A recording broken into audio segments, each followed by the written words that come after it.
এরপরে আপনার your relationship should be হালাল, আপনার সম্পর্কগুলো হালাল হতে হবে। এখন নতুন নতুন টার্মিনোলজি বের হয়েছে, আগে এটি শুনতামই না। এখন বলে হুজুর আমার জিএফ, আমার বিএফ। কি রে জিএফ কি? কয় হুজুর জিএফ মানে গার্লফ্রেন্ড, বিএফ মানে বয়ফ্রেন্ড, আছে না নাই? আবার কয় আমার এক্স গার্লফ্রেন্ড। হুজুর আমার ব্রেকআপ হয়েছে।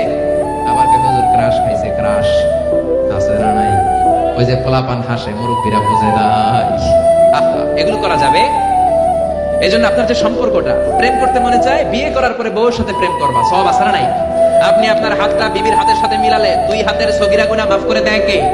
আপনার বিবির চেহারার দিকে তাকালে চোখের সগীরা গুনাহ মাফ করে দেয় কে?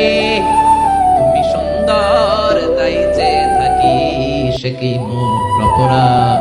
বিবির দিকে, স্ত্রীর দিকে তাকাইয়া সুন্দরী বলে অপরাধ নাই, কিন্তু শালীরে সুন্দর বললে অপরাধ আছে না নাই? ভাবিরে সুন্দর বললে অপরাধ আছে না নাই? চাচাতো বোন কাজিনদের দিকে তাকাইয়া সুন্দর বললে অপরাধ আছে না নাই? এজন্য ইউর রিলেশনশিপ শুড বি হালাল। ছেলে মেয়েদেরকে আগে বিয়ে করায় দেন। মালয়েশিয়াতে আমরা একটা ক্যাম্পেইন করি, টাইমলি ম্যারেজ ক্যাম্পেইন। আমি দেখেছি অনেকে এটার সাথে জড়িত। এই টাইমলি ম্যারেজকে আমি সাপোর্ট করি। সময় মতো ছেলে মেয়েদেরকে বিয়ে করায় দিবেন। আপনি ছেলে মেয়েদেরকে সময় মতো বিয়ে না করানোর কারণে এই মেয়ের দ্বারা, ছেলের দ্বারা যত গুনাহ হবে তার পার্সেন্টেজ গুনাহ আপনার আমলনামাতে আছে না নাই?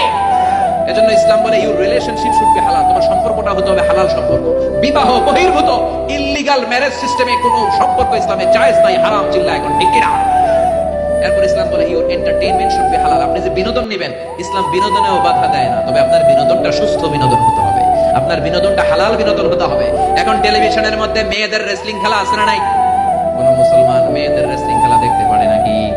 আবার ক্রিকেট খেলার মাঝখানে ছক্কা মারলে চিয়ার গার্লসরা দুম্মা চলে দুম বলে নাচানাচি শুরু করে, আছে না নাই? যেই খেলার মাঝখানে ছক্কা মারলে উলঙ্গ মেয়েরা নাচে, ওই খেলা মুসলমানরা দেখতে পারে না। চিল্লা এখন ঠিক না? এই জন্য আমাদের কালচার হবে ইউনিক। হারাম কোন ধরনের বিনোদন মুসলমান গ্রহণ করতে পারে না।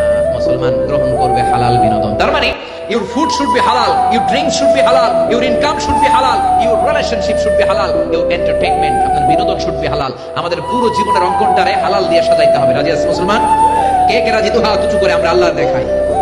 আল্লাহ আমাদের হাতগুলোকে তুমি কবুল করে নাও, হারাম থেকে আমাদেরকে বাঁচাও, আমরা যেন হালাল খেয়ে মুস্তাজাবুদ দাওয়া হতে পারি, তুমি কবুল করে নাও।